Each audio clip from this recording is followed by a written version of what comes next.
네, 며칠 전에 한 성도와 이야기하는데 그분이 책을 한 권 접했어요. 꽤 유명한 책인데 이제 요즘은 사람들이 잘 모르는 책이에요. 헉슬리의 신세계라고 멋진 신세계 책인데 그분이 미래에 대한 소설을 많이 썼어요. 그것만이 아니고 그 뒤에도 또 비슷한 책을 썼는데 원숭이 나오는 책이에요. 아인슈타인도 나오고 원숭이 나오는 원숭이와 본질이라는 책인데 내용이 비슷해요. 나중에 이제 과학이 발전되면 사람들이 다 통제받는데요. 그리고 사람들이 이 가치 판단을 잘 못해가지고 어떤 성적인 자유, 쾌락 여기에 추구하게 되고 또 사람들이 고민하는 거 이거 고민 문제의 뿌리를 해결하는 게 아니고 환각지 같은 거 먹고 약 먹고 해결하는 그런 내용입니다. 근데 그 내용이 100년 전에 그게 1930년대에 나온 책인데 100년 전에 썼는데 지금 거의 그대로 이루어지고 있다고 이야기하는 거예요. 사실 똑같은 책을 읽어도 지금 이루어지고 있다라고 느끼는 그게 중요하죠. 이 100년 전의 책인데 이루어지고 있다고.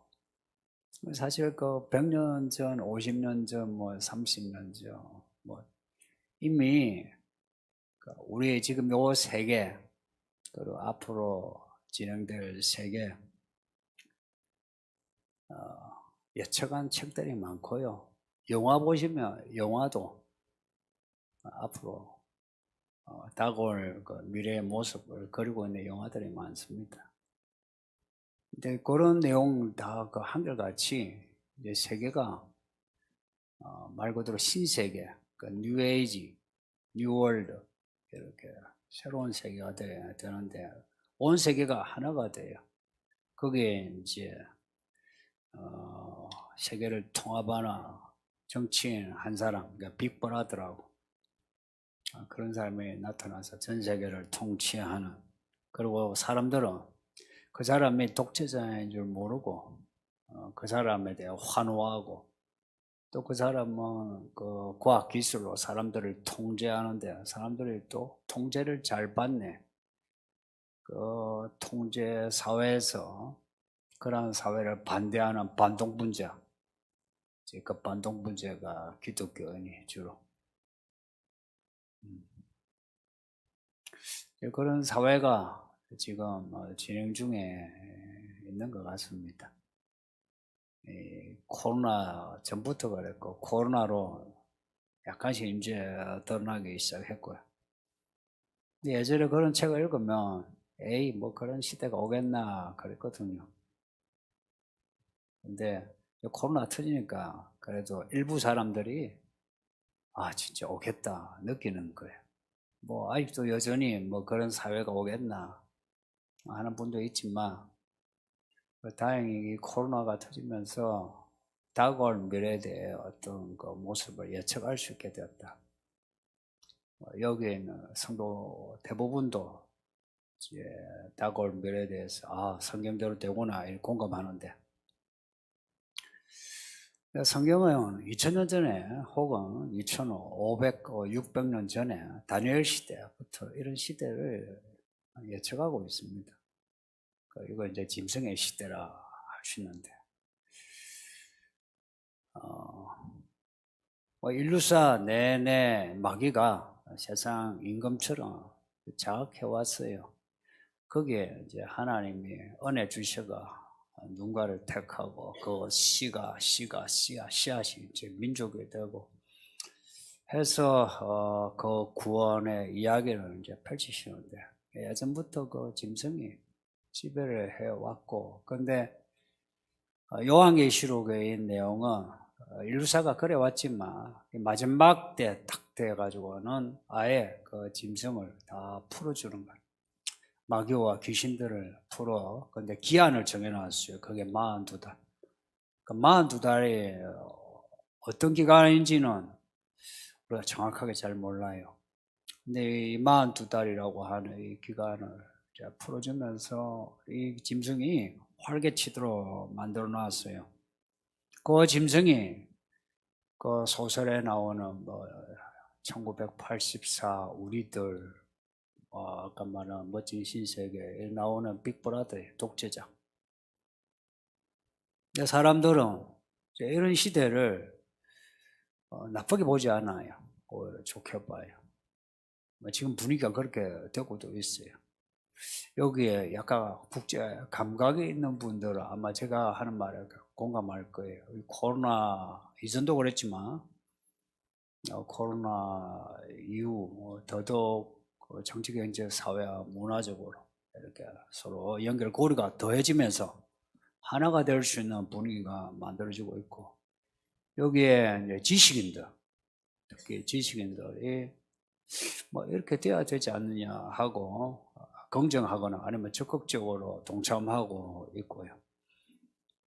특히 이제 진보적인, 내가 나름 뭐 진보적이다 하는 정치적인 어떤 생각 가지는 분은 특히 더 하죠. 이것이 이제 인류의 진보라 생각하죠. 이제 이런 거 생각을 하는 분은 사실 그런 생각하는 판단 기준이 성경은 안에 없어요. 성경을 읽기는 해도 혹은 교회는 다녀도 사실 그런 분들의 그 판단하는 베이스는 자기 생각이에요. 아니면은 바깥에서 이제 접한 정보가 자기 속에 이제 체계화돼 가지고 판단하지, 성경을 기준으로 해서 판단하는 경우는 거의 없습니다. 그래서 사실 그 예측하는 사회의 모습은 교회 안이나 교회 밖이나 사실 유사해요. 오히려 교회 밖에 예측하는 사회가 더 극단적이에요. 여러분 영화 보시면, 미래 영화 보면 어떻대요? 다가 안 좋아요. 정말 그 불안하고 무서운 사회예요. 사실 교회 밖에 그 영화나 그 묘사가 더 극단적인데, 근데 교회가 이제 미래 사회에 대해서 이렇게 짐승하고 통제 사회, 혹은 뭐 666 표를 안 받으면은 경제 활동을 못 한다, 뭐 이런 말을 하면은 종말로, 뭐 극단적인 종말로 이렇게 치부해요. 그 교회 밖에서 이야기하는 거는 예측을 하고 미래에 대한. 근데 교회 안에서 이제 이야기하면은 극단적인 종말론이라 무시하는, 이게 이 분위기입니다. 오히려 제가 말을 교회 안 다니는데 성경에서 이런 그것도 2500년 전에 이런 짐승에 말이 이제 그 이름을 짐승이라 붙여서 그렇지 실은 절대 권력자거든요. 이런 절대 권력자를 예견하면, 야, 이 성경이 대단한 책이네, 어떻게 이걸 예견하지? 그리고 이 절대 권력자가 다스리는 이 세계의 모습, 예를 들어서 뭐 표를 안 받으면 잡아가거나 죽인다, 이제 이런 사회, 몇 가지 예시만 해도 그 사회를 이렇게 볼 수 있거든요.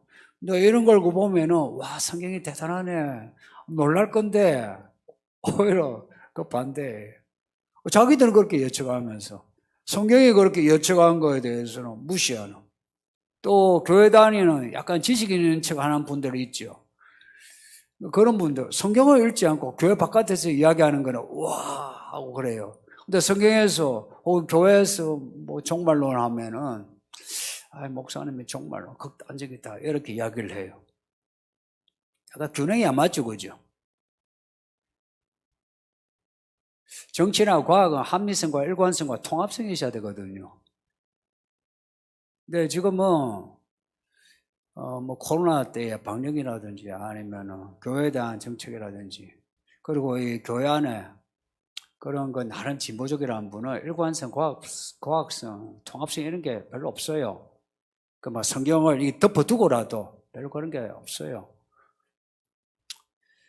오늘 본문에 이 짐승이 나오는데 이 짐승은 뭐 양의 탈을 이리 해가지고 짐승의 인간 얼굴을 딱 벗겨보면 안에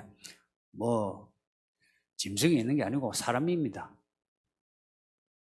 사람인데 짐승 같은 사람이다 이 말입니다. 짐승 같은 사람이라 왜 짐승 같은 사람인가? 짐승의 영을 받은 사람이에요. 그 짐승의 영은 마귀에게 속한 거예요. 그 마귀의 영을 받은 사람이라. 그래서 이 사람이 겉으로 보면 사람이고 그리고 말하거나 행동하는 게 사람 보기에는 사람이에요. 근데 그 안에 그 뿌리가 뭐냐? 안에 있는 영이 마귀의 영이다. 짐승의 영이다. 근데 이 짐승은 마귀에게 속한, 그래서 마귀의 일을 하는 사람이라 여기시면 됩니다. 그 짐승의 모습이 나오는데 뿔이 10이나 되고 머리가 7이나 돼요. 뿔이 10이라. 뿔이 10이라 할 때에 우리 집에 차가 10대 있다. 옛날에 어릴 때 그렇죠. 하다 보면은 하면은 애들은 하면 10개 있다, 100개 있다, 10, 100, 1000. 이게 공짜 하나하나가 이 붙는 거는 전부 다 꽉 차 있다 이야기입니다. 그래서 이 10뿔이 뒤에는 열왕으로 나오는데 열왕이기도 하고 그 힘이 꽉 차 있다는 의미도 되고요. 그리고 머리가 또 7이래요. 이 7이라는 숫자는 그 7인 7 나팔해서 하나님의 이야기에도 7이라는 숫자가 완전수예요. 그래서 7머리 할 때에 이 7이라는 게 이 짐승이 꽉 차 있는 뭔가 완전한 것 같은. 또 뒤에 보면은 또 17장에 보면 또 이렇게 나와요. 7머리에 그게 이제 시대의 왕들 이야기하는데 5왕은 이미 지나갔고 한 왕은 지금 있고 나중에 한 왕이 나타나 잠시 다스린다.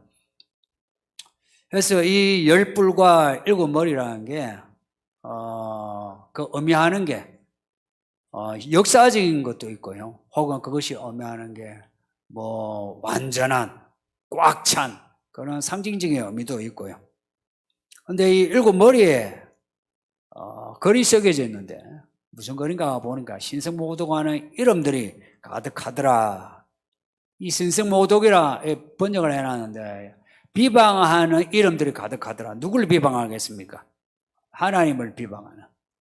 그 뒤에 보면 하나님을 비방하는, 또한 하늘의 성도들을 비방하는 이름이 가득하더라. 그 7머리에 이 짐승은 이 머릿속이 이 하나님을 비방하는 말로 꽉 차 있는 거예요. 그리고 성도들을 할 때 교회 아니에요. 교회들을 비방하는 이름들로 가득한 거라. 이 이름들이라 한 거하고 비방하는 말하고 같은 걸로 여기면 됩니다. 그러니까 하나님이 가장 싫어하는 말이 뭐냐? 하나님이 아닌데 하나님이라고 하는 거, 우상숭배. 그리고 하나님이신데 하나님이라 하지 않는 거, 그걸 제일 싫어하는 거예요. 이름이라면 이제 이 짐승을 신이라, 하나님이라 하는 그 이름, 나는 신이라 하는 이름을 가졌다는 거예요, 이 짐승이. 그리고 그 말을 딱 보면은 하나님을 비방하고 교회를 비방하고 성도들을 비방하는 그런 말들로 가득하다. 딱 막이죠. 그래서 2절 보면 용이 자기의 능력과 보좌와 권세를 짐승에게 주어요. 그 짐승이 받아요. 주고 받아요. 그 곁에 그 파우스트 보면은 그냥 일방적으로 주는 게 아니고 줄까? 받을래? 너는 나한테 뭘 줄래? 이런 식이에요. 서로 딜을 하는 거예요. 아브라함과 하나님이 계약을 하듯이, 모세와 하나님이 계약을 하듯이 이 짐승 같은 이 사람하고도 용하고도 뭔가 계약을 맺겠죠. 그래서 자기 영혼을 팔아서 짐승이 되는 거죠. 그래서 마귀가 주는 권세, 능력, 그 보좌를 받아요. 그 마귀가 주는. 그 희한하게 이 사람이 잘 되고 잘 되는 거예요. 정치, 경제, 군사적으로. 그러니까 이게 한 나라 이야기만 아니고 온 세계에 빅브라더가 될 수 있는 그러한 과정을 이 사람이 밟아가고 있는 겁니다. 이 사람이 얼마나 잔인한지 2절에 보면은 이 사람의 모습을 몇 가지 이제 짐승의 모습으로 이렇게 표현하고 있어요. 표범과 비슷하고 그 발은 곰의 발 같고 그 입은 사자의 입 같은데 용이 자기의 능력과 보조와 큰 권세를 그에게 주었더라. 이 짐승이 얼마나 잔인하고 폭력적인지 이 표범, 곰, 사자 이렇게 표현됩니다. 실은 다니엘서 7장에 보면은 이 짐승들이 시대 역사의 흐름에 나타난 제국들의 모습입니다. 바벨론 혹은 메데 바사 혹은 그리스, 헬라 이제 그리고 마지막에 로마. 이게 이제 시대로 나타난 나라들의 모습이지만 한편 이 짐승이 얼마나 잔혹한지 나타내는 짐승의 모습입니다. 이제 이 짐승의 모습하고 어린 양의 이미지하고 한번 비교해 보세요. 어린 양 예수와 이 짐승의 표본, 곰, 사자 이미지 비교해 보세요. 자, 여러분 앞에 표본 같고 사자 같고 곰 같은 이러한 짐승이 있고 여기에 조그마한 죽임을 당한 것 같은 어린 양이 있으면 여러분은 누구를 쫓아갈 것 같습니까? 자, 줄을 서세요 하면 어느 줄에 쓸 것 같습니까? 짐승의 줄에 쓸 것 같습니까? 어린 양의 줄에 쓸 것 같습니까? 그럼 여러분 말고 교밖의 사람들에게 여기에 표범같이 날씨고 힘세고 사자같이 한번 물면 놓지 않는 곰같이 한번 핥히면 죽일 수 있는 이길 것 같은 이 짐승을 따를 것 같습니까? 아니면 여기서 힘이 없이 그냥 도살장에 끌려가서 죽어가지고 피 묻은 그 모습을 가진 어린 양을 따를 것 같습니까? 예. 제가 어떠한 답을 해주셔서 짐승을 따라가요. 우리는 믿음이 있으니까 어린 양을 따라가죠 하는데 이게 이제 이거 골방 안에서 믿음이에요. 근데 우리가 골방을 벗어나가지고 우리가 사회생활을 할 때에 이 짐승이 나 짐승이요 하지 않아요. 그냥 표범같이 강해요. 그리고 매력적이에요. 사자의 그 수컷 핥기를 보세요. 이러면은 와 그러죠. 근데 어린 양 누가 좋아하겠어요? 골방 안에서 예배 드릴 때나 좋아하지. 예배 끝나고 나면은 다 이 사자, 곰, 이런 표범 같은 이 모습을 따르죠. 그래서 거의 사람들이 다 어린 양보다는 짐승을 따릅니다. 어린 양을 배우는 성도들조차도 다 짐승을 따르게 됩니다. 모두가 다 공감할 거예요. 그렇지. 이쪽이 좋지. 해요. 또 이제 변명할 수 있는 게 많아요. 하나님 아들이 사자이시잖아, 사자. 유다 지파가 사자 지파죠. 이기는 예수님이 어떻게 이렇게 어린 양 같은 모습이겠어. 그러니까 어린 양하고 사자 같으신 예수님, 유다 지파의 사자, 이 이미지가 서로 연결됩니까? 별로 안 돼요.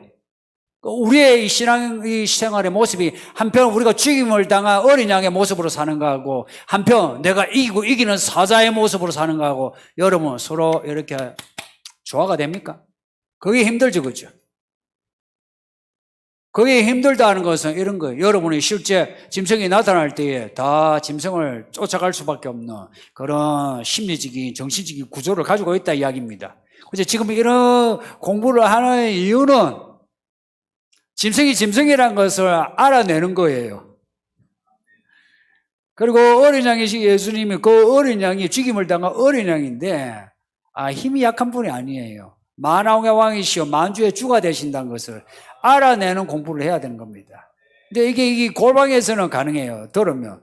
근데 일상에 우리의 사회 현상에서 어린 양 예수를 따라간다 하려면 눈에 보이는 거 말고 보이지 않는 것을 볼 수 있는 그런 눈을 가져야 돼요. 혹은 귀를 가져야 돼요. 혹은 감각을 가져야 돼요. 들을 게 있는 자는 들으라 하시죠. 뭘 듣겠어요? 볼 수 있는 자는 보라고 해요. 뭘 보겠어요? 그러니까 많은 사람들이 이 짐승을 따르게 됩니다. 또 5절에 보면 이 짐승이 말을 하는데 이 짐승이 입을 받아요. 용에게서 어떤 말하는 권세를 받는데 말 잘해요.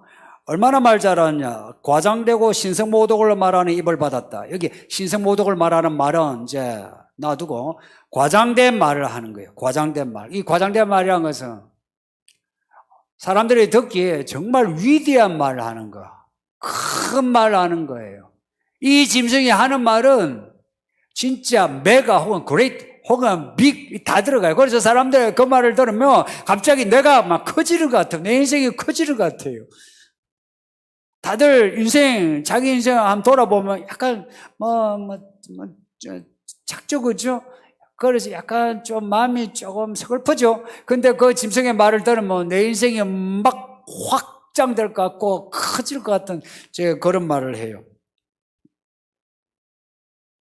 그래서 나중에 나타나는 짐승은 혹은 지금까지 나타났던 그 짐승들은 다 말 잘해요. 정치인이죠. 사람들이 그런 말을 들으면 다 넘어가요. 지금까지 그 독재자들 잘 보세요. 다 말 잘해요. 어눌하게 하는 것 같아도 어눌한데도 말을 아주 위대하게 잘해요. 아니면 어눌하지 않고 막 청산유수로 하는데 하여간 들으면 위대하게 잘해요. 성경에 우리 예수님이 말씀 잘하신다 이러는 거 없어요. 그냥 뭐 순한 양 혹은 어린 싹처럼 별 볼품 없어 보이는데 성경을 이렇게 우리가 편집을 해서 기록하니까 예수님이 산상복음 보면 와 싶죠, 그렇죠? 와 예수님이 막 청산유수로 말씀하는 것 같죠. 근데 실제 대화에서 이런 그 정치인들이 말하는 그런 어조가 아닐 거예요. 어쩌면 듣기에 따라서 약간 답답할 수 있는. 또 3절을 보면 짐승이 죽다가 살아납니다. 무슨 일인가 당해서 이 짐승이 죽었다. 이제 이 사람 끝이야. 싶은데 이 짐승이 살아납니다. 근데 사람들이 이 짐승의 그 부활을 환호해요. 기적인 거예요. 그리고 이 짐승이 앞에 우리가 11장에 두 정인과 맞서 싸운 이 짐승, 이 능력을 행하는데 희한한 일을 해요. 야가 이 사람이 정치적으로 해결을 하면 다 해결이 돼요. 아마 특히나 지금 뭐 중동 문제라든지 아니면은 뭐 미국과 중국의 이런 문제라든지 뭐 여러 가지 문제에서 이 사람이 뭐 개입만 하면은 전부 해결이 돼요. 그러니까 능력이 막 대단한 거예요. 근데 이렇게 이 짐승에게 이러한 능력이 권세가 막 드러날 때 그럼 교회는 어찌 될 것인가? 교회 모습이 이제 10절에 나오는데 교회 모습은 의외로 사로잡히고 죽어요. 시간 갈수록 교회 안에 기적이 없어질 겁니다. 지금까지 교회 이 부흥이 하나님이 주신 능력으로 지금까지 자라왔어요. 근데 이 짐승의 때에 가까울수록 그리고 짐승의 시대 되면 이상하게 교회 안에 기적이 없어질 거예요. 없어지면서 많은 사람들이 하나님 살아계신데 왜 내 기도 들어주지 않지? 왜 내 병이 낫지 않지? 왜 내가 붙잡혀가지? 내가 왜 죽지? 다니엘은 들어갔는데도 살았는데 다니엘 친구들도 사지에 들어갔는데 살았는데 왜 나는 죽지? 요셉은 풀려났는데 왜 나는 안 풀려나지? 베드로도 풀려났는데 왜 나는 안 풀려나지? 내가 금식기도 했는데 왜 하나님 내 기도 안 들어주시지? 하나님 안 계신가? 나를 버리셨나? 별 생각 다 들어요. 지금도 별 생각 다 드는 분 있죠.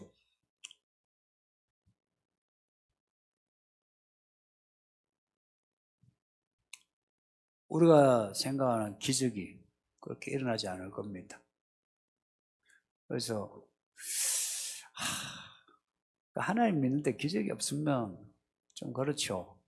근데 지금 이렇게 약간 평안하다 할 때에 기도 많이 하셔서 기적 체험하세요.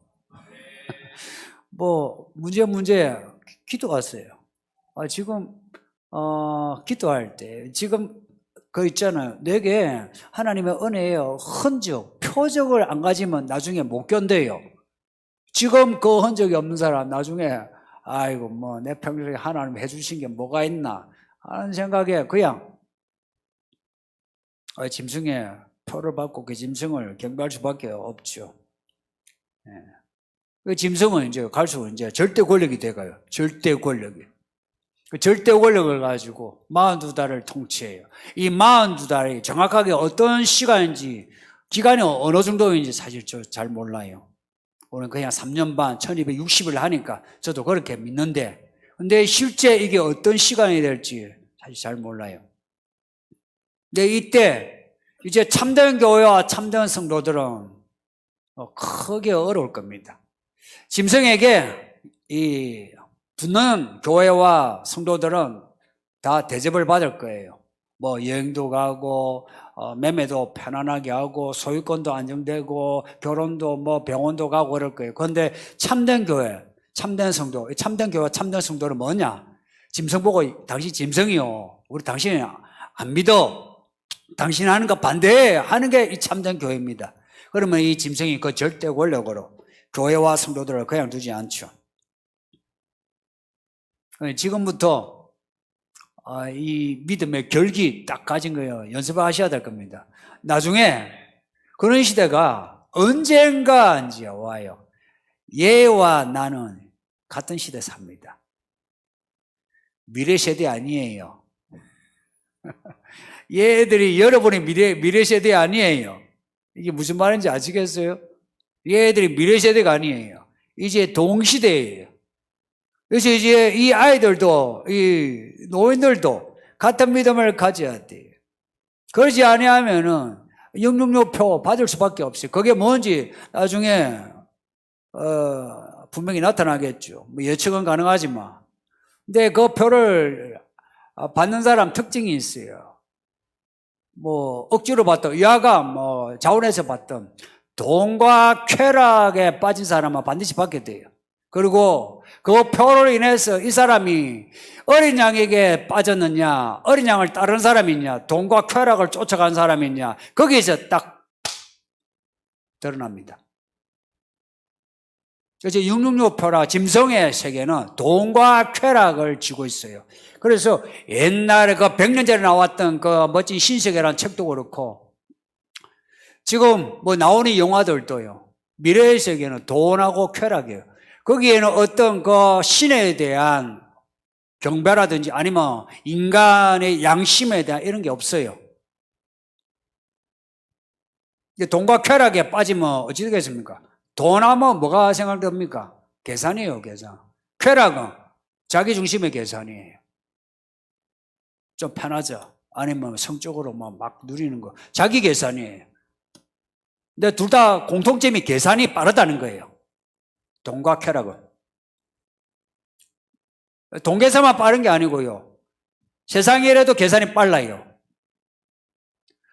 야간 돈과 직간접으로 관련되는 것, 자기의 쾌락, 자기의 편하고 불편하고 여기에 관련되는 것은 계산이 안에서 이 알고리즘에 그냥 슈퍼컴퓨터처럼 확 돌아가요. 그래서 이들은 자기에게 맞지 않으면은 딱 걸러요. 설교를 들어도 설교 안 들어요. 앉아서 듣는 것 같죠? 딱 걸러요. 성경을 읽어도요, 있잖아요. 같이 읽어요. 같이. 예를 들어서 요한계시록 다 읽어도요. 이래 돈과 쾌락에 빠른 사람은요, 읽어도요, 희한하게 걸렀거는 그걸 다 걸러버려요. 그러면서 자기가 읽고 싶은 것만 읽어요. 자기가 읽고 싶은 거 읽는다. 이게 무슨 말입니까? 내가 읽기 싫은 거, 내가 받아들이기 싫은 거 안 받아요. 내 계산에 안 맞아. 내 계산에 맞는 것은 거기 오라요. 내 계산에 안 맞으면 그거는 틀린 거라. 내 계산에 안 맞는 말을 목사가 하고 안 맞는 성도가 그 행동을 성도가 하고 교회가 그 방향으로 가면 교회를 욕하게 되고 목사를 욕하게 되고 성도 욕하게 돼요. 뿐만 아니라 이제 자기가 자기 인생 이제 계산하면서 내가 교회 다닌 지 얼마나 되었는데 하나님이 나한테 해준 게 뭐가 있나 그래요. 하나님을 비방해요. 아마 여러분도 하나님 욕한 적 있죠? 하나님이 내게 뭐 해줬냐고. 내가 뭐 교회 열심히 걸어 다녔는데 해준 게 뭐가 있냐고. 하나님을 욕을 하든지 아니면 목사 욕한 적 있죠? 목사님 나한테 왜 저러냐고. 계산 빠른 사람이 그래요. 내 말이 틀렸나요? 계산이 빠른 사람이 욕 잘해요. 근데 성경에 나오는 하나님의 계산을 보면 사람들이 생각하는 그런 계산하고 약간 패턴이 다르죠. 나중된 자 먼저 되고, 먼저 된 자 나중 되고, 약한 자 올라가고, 약한 자, 강한 자 낮아지고. 약간 계산이 좀 특이해요. 그리고 하나 심는데 30개, 60개, 그 다음에 90개 같으면 이해되는데 100개가 되고. 이런 사람은요, 직장과 결혼 이런 것도 달라요. 딱 계산이 되어 있어요. 그래서 말은 여기서 하나님 어쩌고 저쩌고 그러죠. 그런데 실제로는 자기가 하고 싶은 대로 해요. 직장생활 자기가 하고 싶은 대로 해요. 결혼 자기 마음대로 해요. 그래 해놓고 나중에 직장생활 뭐가 안 되고 결혼이 뭐가 안 되면 뭐라 앉습니까? 하나님 보고 뭐래 해. 여러분의 직장, 여러분의 결혼생활에 책임은 여러분에게 있습니다. 아시겠어요? 하나님은 이미 여러분에게 다 가르쳐 주셨는데 여러분 계산하에 여러분의 길로 가서 그 모습이지 하나님이 책임 안 져요. 왜 나중에 최후의 심판 때 그 심판이 어려운 심판이라고 한지 아십니까? 우리에게 책임이 다 있어서 그래요. 정말 하나님 멋진 분이에요.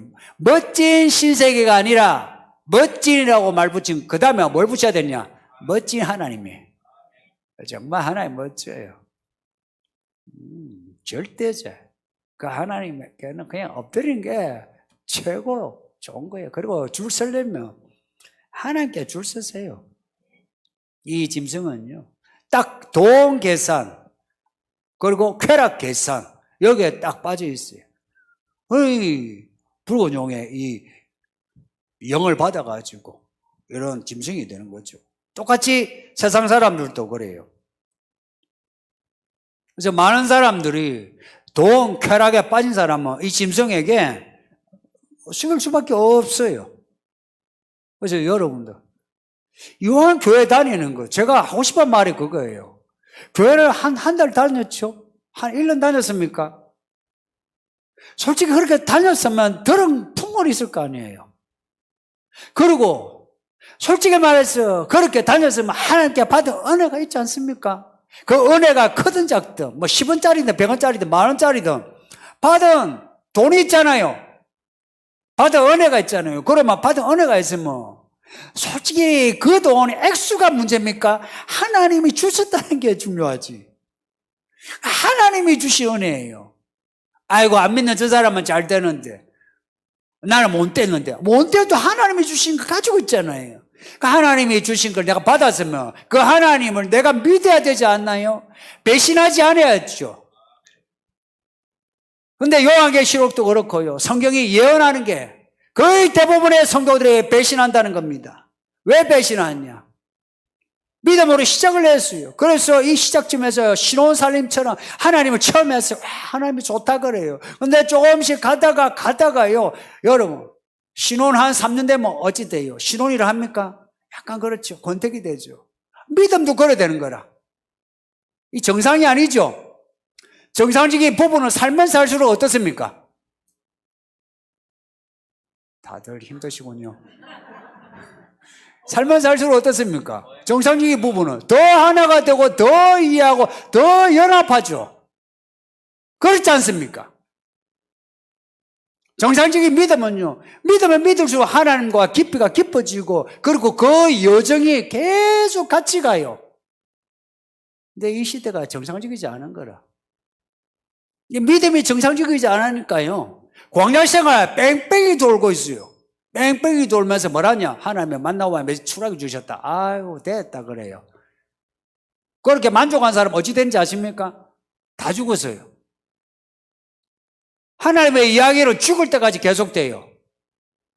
말씀의 완성 때까지 계속 가요. 요단강을 건너가야지. 건너가서 싸워야지. 여리고만 있습니까? 아이성도 있어요. 아이성만 있습니까? 하솔도 있어요. 하솔만 있습니까? 여부성도 있어요. 여부스만 있습니까? 온갖 산지에 숨어있는 가나안 주민들이 있어요.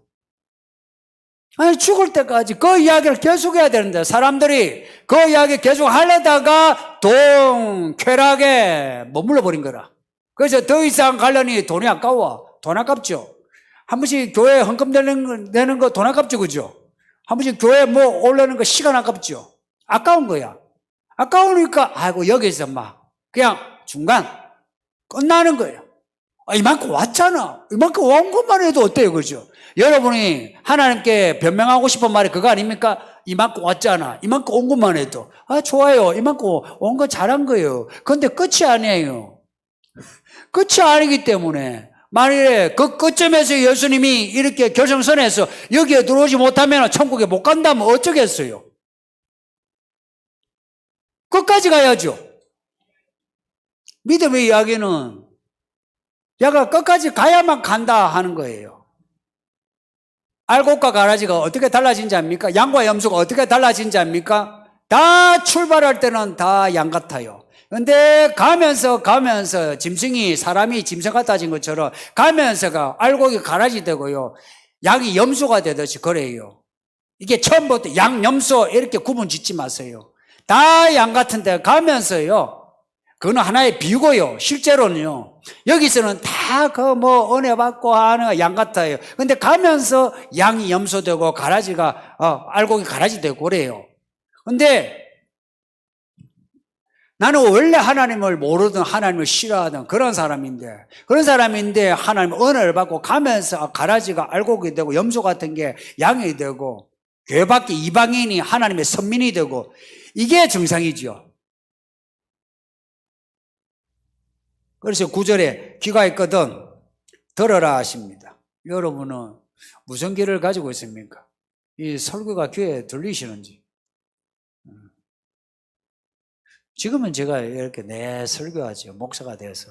예전에 이제 목사 아닐 때, 이제 설교 들을 때, 이제 제가 앉아서 들을 때 이제 생각하면 많이 걸려서 들어요. 졸거나 아니면 딴 생각하거나. 좋아요. 졸거나 딴 생각하는 건 어쩌겠어요. 근데 그 내용을 내가 이렇게 취사 선택해서 듣는 거는 상당히 문제가 돼요. 졸다가 들어도요. 들은 것을 그대로 내가 다 받아들이는 공을 던지면 이런 리시브한다 그러죠. 천국은 아이들처럼 천국을 받는다 그래요. 리시브하는 거. 이 말씀은 그대로 받아들이면 돼요. 여러분이 이 말씀을 듣고서 뭘 지금 듣고 뭘 느끼는지 혹은 이 사회 현상을 여러분이 보고서 뭘 보고 있는지요. 오늘 본문에 생명책에 나와요. 이 생명책에 있는 사람의 특징은요. 이 말씀을 들으면요. 말씀에 대한 반응이 있는 게 생명책의 사람이에요. 살아있다는 거예요. 이 생명책에 이름이 없는 사람 정말 책 있어요? 천국 가면? 사람들이 이거 상징으로 보는데 하나님의 생명책은 특이해요. 이름 딱 하면요. 이름에 우리 인생의 모든 내용이 거기 다 정보가 저장되어 있어요. 이상호 하면 태어났을 때부터 죽을 때까지 모든 게 확 펼쳐져요. 변명을 못해.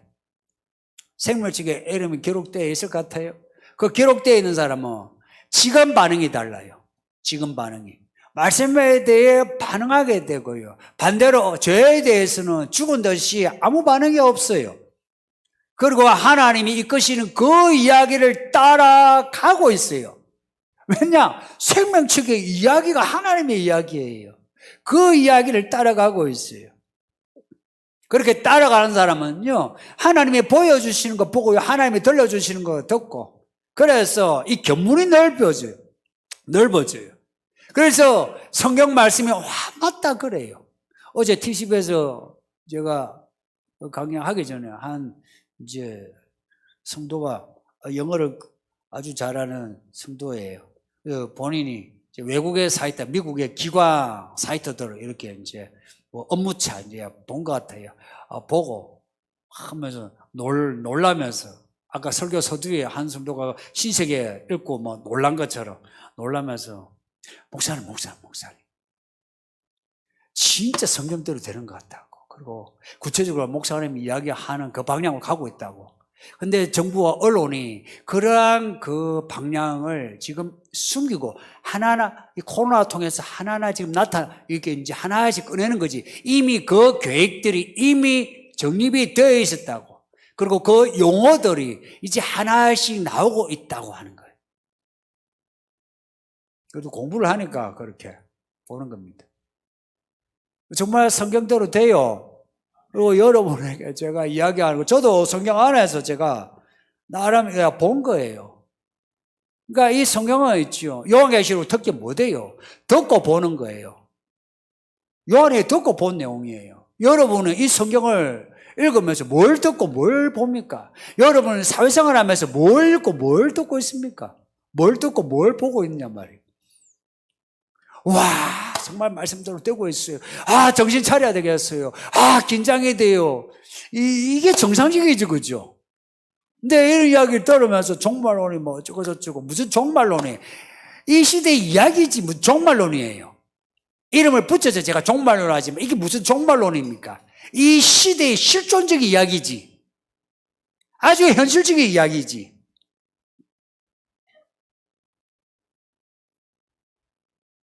그래서 우리가 지금 보고 들은 걸로, 이 말씀을 보고 들은 걸로, 그리고 이 사회를 볼 때 말씀으로 이 사회를 이렇게 조명해서 판단하는 거예요. 판단하면서 분별해서 살아가는 거예요. 그래서 나중에 짐승이 나오면 당신 짐승이요 하고 할 수 있어야 되고, 그 표가 짐승의 표요, 이거 받으면 안 돼요 라고 할 수 있어야 되죠.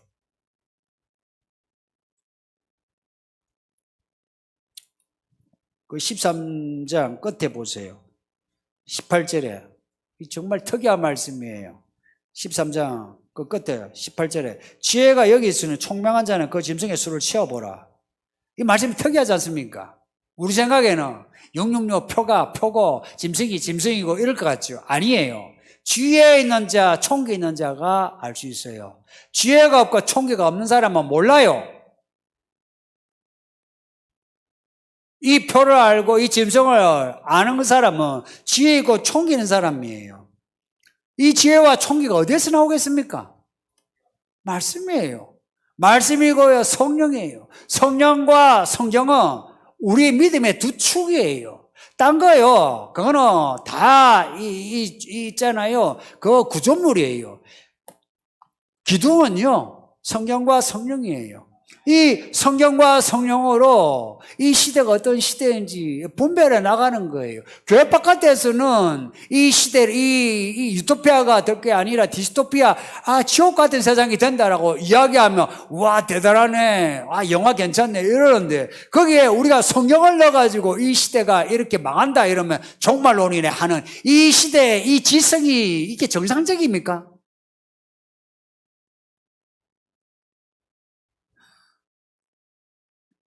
특히 교회 안에 좀 배웠다고 하는 이 지식인들이 약간 정상이 아니에요. 10절 끝에 있는 말씀 보세요. 성도들의 인내와 믿음이 여기 있다 합니다. 이 시대에 필요한 것은 믿음과 인내래요. 그런데 성도의 믿음과 인내가 여기에 있답니다. 여기가 어디? 여기 어디냐 보니까 10절에 보세요. 사로잡힐 자는 사로잡히고 칼에 죽을 자는 마땅히 칼에 죽을 것이니. 성도들의 인내와 믿음이 어디인지 아세요? 사로잡혀야 될 때는 사로잡히는 거기에 있고, 죽어야 될 때는 죽어야 되는 그 자리에 있어요. 가난해야 될 때는 가난해야 되는 그 자리에 있고, 내가 억울해야 될 자리에 억울해야 되고, 내가 손해봐야 될 자리에 손해봐야 되고, 내가 바쳐야 될 자리에 바쳐야 되고, 그 자리에 성도들의 인내와 믿음이 있습니다. 그 믿음과 인내를 가지시길 바랍니다. 예.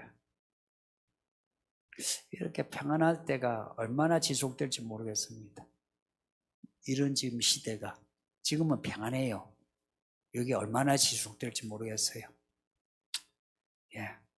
훈련 잘해서 우리 그날에 여기 있는 여러분 중에 아무도 낙오되지 않게 예수 이름으로 권면드립니다. 예. 말씀 생각하면서 기도합시다. 다 같이 기도합시다.